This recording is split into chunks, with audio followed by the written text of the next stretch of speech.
बिस्मिल्लाहिर्रहमानिर्रहीम। हकीकी नुक्ता के नाजरीन, अस्सलामु अलैकुम वरहमतुल्लाहि वबरकातुहू।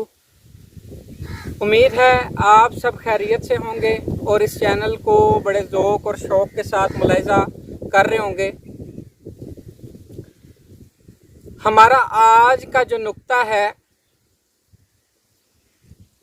वो नेचर कैन नेवर चेंज पे है कि नेचर कभी नहीं बदल सकती, लेकिन मेरा मानना है कि नेचर तब्दील हो सकती है, लेकिन कोई तब्दील करने वाला होना चाहिए। मेरी आज एक दोस्त से बात हो रही थी तो उसने कहा कि नेचर कैन नेवर चेंज, और वह शरीयत और तरीक़त पे कुछ गुफ्तगू कर रहा था। मैंने उसको कहा, यार देखो, लोग शरीयत में रहते हुए भी ना शरीयत का पता ही नहीं होता कि शरीयत पूरी भी हो रही है या नहीं हो रही। सारी उम्र वो कुएं के मेंढक रह जाते हैं और उनको शरीयत के हकीकी मायनों का और उसकी रसाई और पहुंच का ही नहीं पता चलता। हालांकि शरीयत कायनात का सबसे खूबसूरत तरीन रास्ता है जो अल्लाह तक लेकर जाता है। रास्ता मौजूद है, मेरे आका करीम सल्लल्लाहु अलैहि वसल्लम ने सब कुछ करके दिखा दिया, लेकिन अगर हम उससे फ़ायदा नहीं उठा सकते तो इसका मतलब है कि हम या तो उस रास्ते से कहीं और पगडंडियों पर निकल गए हैं या फिर हम रास्ता भूल गए हैं। अब होता ऐसे है कि फिर मैंने कहा कि नेचर कैन नेवर चेंज वाली बात जो है, अब जिसको शरीयत का सही मायनों में पता ही नहीं है तो उसकी सारी उम्र में कोई चीज़ हैबिट क्या तब्दील करेगी, उसकी नेचर क्या तब्दील करेगी। नेचर का ताल्लुक तो जो है वो कोई मर्द कामिल मिल जाए तब तब्दील होती है, उससे पहले तो होती नहीं है। और शरीयत वाले को तरीक़त की तरफ निगाह उठा के भी नहीं देखनी चाहिए। मैंने कहा कि शरीयत की गिनती 1 2 3 4 5 6 7 8 9 10 है, जबकि तरीक़त में 10 9 8 7 6 5 4 3 2 1 ऐसे गिनी जाती है।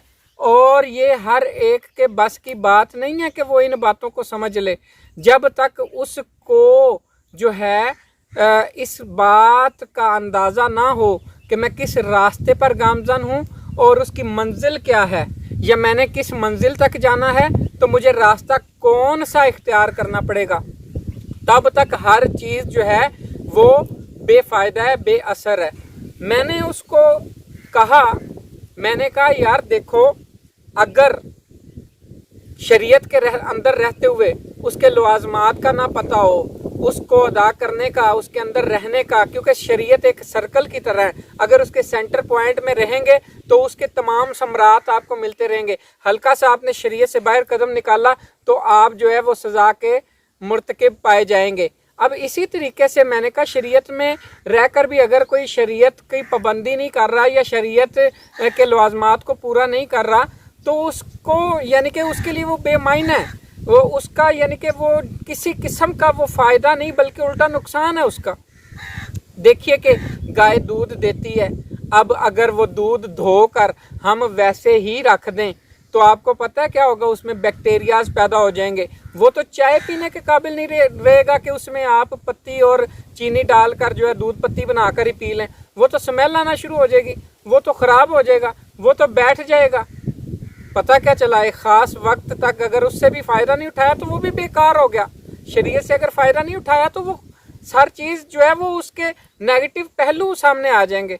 तो पता क्या चला, अब कोई अक्ल वाला होता, उसको पता होता कि यार इसको प्रिजर्व करने का तरीका ये है कि इसको आंच पर बॉइलिंग पॉइंट तक जो है उबाला जाए ताकि इसके अंदर के बैक्टीरियाज ख़त्म हो जाएं, और फिर जो है इसको नीचे उतारा जाए, और तब ये ख़ास वक्त तक जो है ये इसका जायका तब्दील नहीं होगा। फिर भी उसके बाद भी देखें कि ये नहीं कि उसको एक बार आपने बॉइलिंग पॉइंट पे उबाल लिया फिर आप बरीज़िमा हो गए, नहीं, फिर आपको उसको संभालना पड़ेगा, गर्मी सर्दी से बचाना पड़ेगा। फिर देखें कि आप अगर उसको फिर भी जो है वो फ्रीज़र में या फ्रिज में नहीं रखते, एक ख़ास वक्त के बाद फिर वो उसका जायका चेंज हो जाएगा। अब अगर कोई जायका चेंज हो जाए दूध का आप उसका दही भी नहीं बना सकते। दही भी बनाएंगे उसका जायका भी चेंज है, उससे कोई फ़ायदा हासिल नहीं कर सकते। तो फ़ायदा हासिल करने के लिए बंदे को हमतन गोश होके जो है वो मंजिल पे नज़र रखनी पड़ती है कि मैंने जाना कहाँ पे है। अब कोई अकल वाला होता तो वो क्या करता कि उसको फ्रिज में रख देता, उसको वक्त पर इस्तेमाल कर लेता। और अगर देखें, अगर वो उसको बॉइलिंग पॉइंट से, अब वो उसने मिसाल के तौर पर बनानी थी दही, उसने उसको आंच पे चढ़ाया और उबालता गया उबालता गया उबालता गया, वो कड़ता गया कड़ता गया कड़ता गया कड़ता गया, हत्ता के लाल हो गया। अब उसको नहीं पता कि इसको दही कैसे बनाना है। अब वो मुसलसिल बॉयल कर रहा है, वो सुर्ख हो गया, लेकिन उसका दही तो नहीं बनेगा ना। वो तो एक ख़ास तरीका है, एक ख़ास प्रोसेस है उसको दही बनाने का। अब देखे ना, वो किसी ने क्या खूब कहा, जाग बिना दूध जम दे ना ही पमे लाल होमन कड़ कड़ के हो। तो जितना मर्जी काटते जाएं उसको, तो वो जो है उसको दही नहीं बनेगा। कोई अकल वाला हो, अगर वो वाकई कोई निस्बत कोई मिल जाए, कोई शनासा मिल जाए, कोई ऐसा रमज शनास मिल जाए, कोई ऐसा बंदा मिल जाए जो दूध को दही तक पहुँचाने की सलाहियत रखता हो, और फिर वो क्या करे जनाब, दूध को फुल उबालने के बाद उसको थोड़ा सा ठंडा करे, नीम गर्म हो, उसमें 1 चम्मच जो है वो दही की मिक्स कर दे उसकी उसकी क्वांटिटी के मुताबिक। और फिर देखें, अब मिसाल के तौर पर मेरे जैसा जाहिल बंदा जो है वो दूध के अंदर दही ज़्यादा मिक्स कर दे तो दही खट्टा हो जाएगा, कम मिक्स कर दे तो सही तरीके से जमेगा नहीं। अब एक ख़ास बंदे ने सही तरीके से मिक्स कर दिया, अब आपका फ़र्ज़ था कि आप उसको उठाते, उसको कपड़े के अंदर लपेट कर उसकी जो है हवा बंद कर देते ताकि वो ज़रा सी गर्माइश के अंदर रहता। अब मेरे जैसे बंदे ने दही मिक्स करवा दिया, ना ऊपर ढकना दिया, ना उसको जो है वो किसी चीज़ के अंदर लपेटा, बल्कि सर्दियाँ हों तो बाहर ठंडक के अंदर ही रख दिया।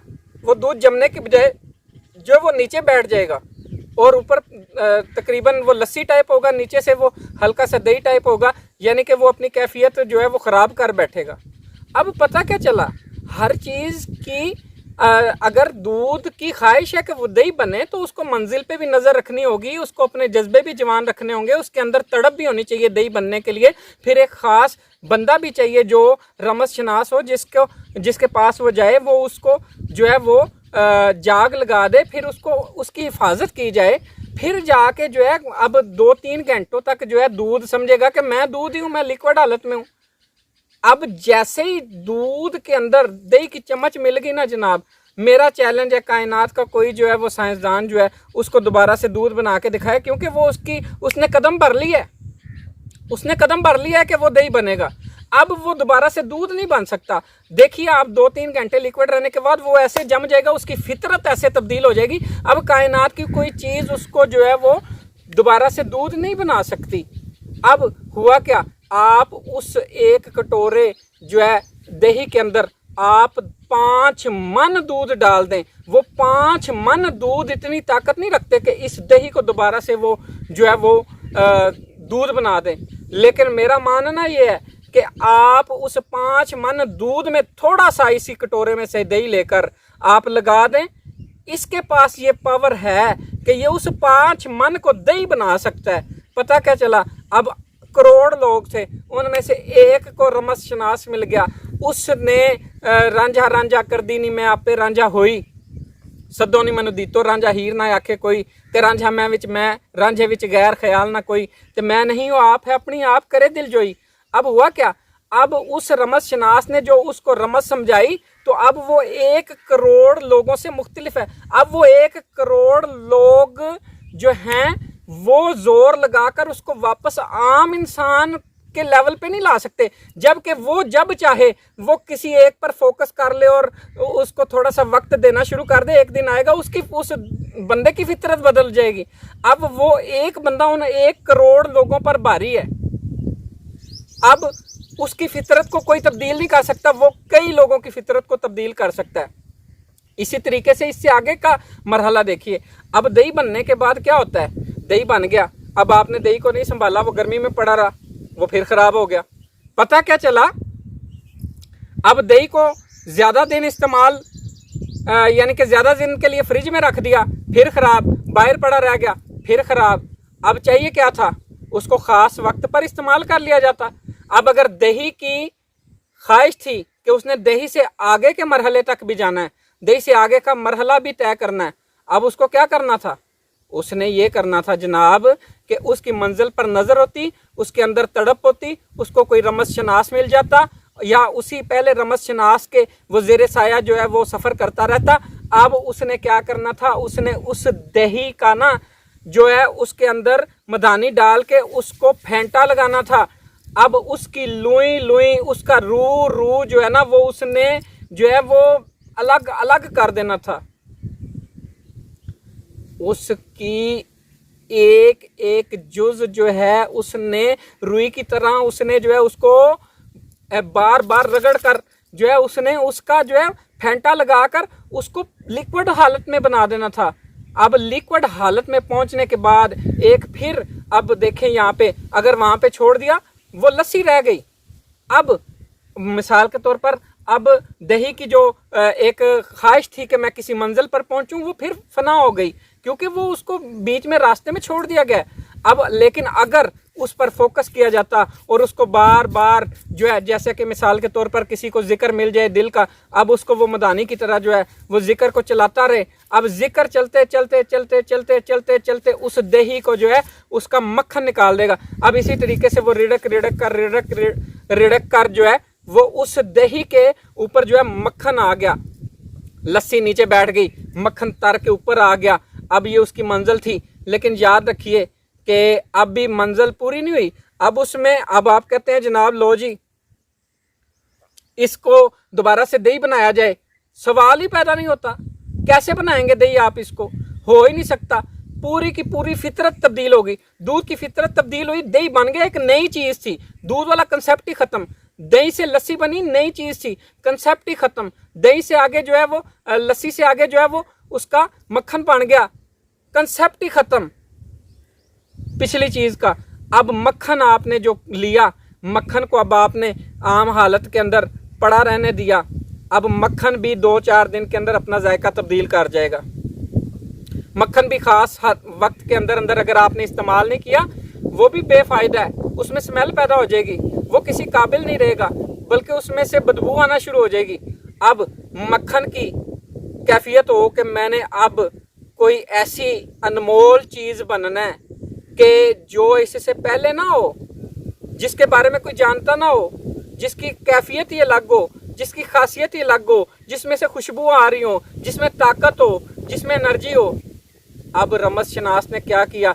उस मक्खन को लिया, मक्खन को लेकर देखें, शुरू में दूध को प्रिजर्व किया था हमने जरासीमों से बचाने के लिए, आंच पर रखा था। अब मक्खन को फिर आंच पे रख दिया। अब एक खास हद तक इसको आंच दी, इतनी दी कि इसके अंदर जो लस्सी के ज़रात थे वो जो है वो खुशक हो गए, और उस मक्खन के अंदर से जो है वो एक प्योर खालस देसी घी खुशबुएं मारता हुआ जो है वो निकल आया।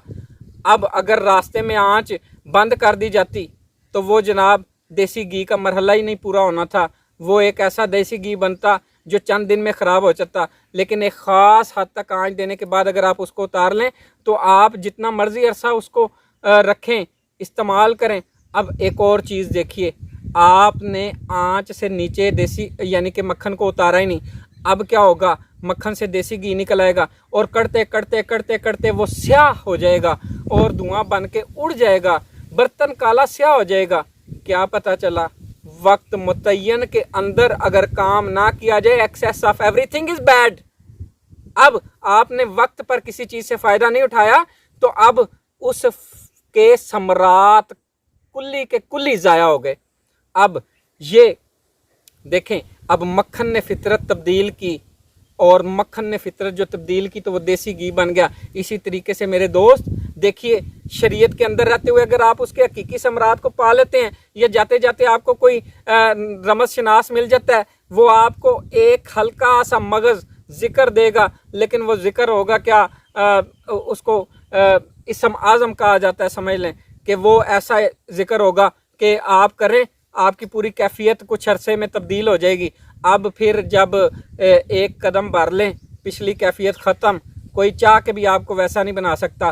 फिर आप जनाब तरीक़त में चले गए, तरीक़त से आप हकीकत के जहान में चले गए, आपके ऊपर इसरार और रमूज खुलना शुरू हो गए, आप हैरत के जहान के अंदर चले गए, आप मुशाहिदात के जहान के अंदर चले गए, फिर आपको एक आंच पर चढ़ा दिया गया और फिर आप मार्फत के जहान पर चले गए। और मार्फत के जहान में जब जाता है बंदा तो वो कामिल हो जाता है और फिर हर बंदा उसके सामने ऐसे होता है जैसे उसके दिल की सारी कैफियतों को वो जान रहा होता है कि ये इसके अंदर चोर छुपा हुआ है, डाकू छुपा हुआ है, इसके अंदर खंजीर है, इसके अंदर जानवर है, इसके अंदर क्या बला है या वाकई इंसान है। वो हर कैफियत को जान रहा होता है। तो दोस्त, ये हर एक के साथ मुमकिन नहीं है। कोई जाता है, यानी कि हर किसी की ख्वाहिश है कि इस मंजिल तक पहुंचा जाए, लेकिन पीर मेरे अली शाह साहब का एक मिसरा है कि कोई विरलियाँ मोती लै तरियाँ। तो ये करोड़ों में से एक इंसान होता है जो इस मर्तबे और रुतबे और मुकाम को पहुंचता है। तो जनाब, फितरत तब्दील हो सकती है, लेकिन इसकी गिनती उलट है। इसको शरीयत के कायदे और कवानीन के मुताबिक करते करते आप कभी तब्दील ही नहीं कर सकते। इसके लिए आपको देखें, आपको शरीयत और तरीक़त और हर चीज़ से ज़रा बालातर होकर सोचना पड़ेगा। फिर बहुत सारों की काविश और कोशिश होती है कि मैं किसी मंजिल पर पहुंचूं, लेकिन अगर कोई कामल ही ना मिले, कैसे मंजिल पे पहुंचोगे? पता चला कि ख्वाहिश से काम नहीं चलता, किसी कामल का साथ होना ज़रूरी है। कामल मिल जाए तो ख्वाहिश भी पैदा कर लेता है, और कामल मिल जाए तो उसकी चाहत हो तो अज़ल के फैसले हैं लिखा हो तो वो जनाब वो मार्फत के जहान तक चला जाता है। और फिर उसका मुकाम क्या होता है? दर हकीकत किसी को भी अगर ये चीज़ मिलती है, उसका मुकाम ये नहीं होता कि वो मज़े लेने के लिए उसको ये मार्फत तक अल्लाह ताला लेकर चला गया। दर हकीकत मकसूद ये होता है कि देखें, मोइनुद्दीन चिश्ती अजमेरी रहमतुल्लाह अलैह को देखकर 90 लाख लोग मुसलमान हो गए। तो अल्लाह ताला क्यों इस जहान तक लेकर जाता है? ताकि मखलूक खुदा की खिदमत का जो है वो काम ले सके। तो जनाब, ये एक अमल था कि लोग कहते हैं nature can never change, but मैं कहता हूँ नेचर कैन चेंज, लेकिन इसके लिए एक कामिल शख्सियत की ज़रूरत होती है। अगर मिल जाए तो काम बन जाता है। निस्बत पाकां दी जिन्हों मिल जाए वो जन्नती है, भावें कुत्ता हुए बैठा किसी गार दे बूए थे। और कहते हैं निगाहे वली में वो तासीर देखी, बदलती हज़ारों की तकदीर देखी। इसके साथ इजाज़त चाहूँगा। अस्सलामु अलैकुम वरहमतुल्लाहि वबरकातुहू।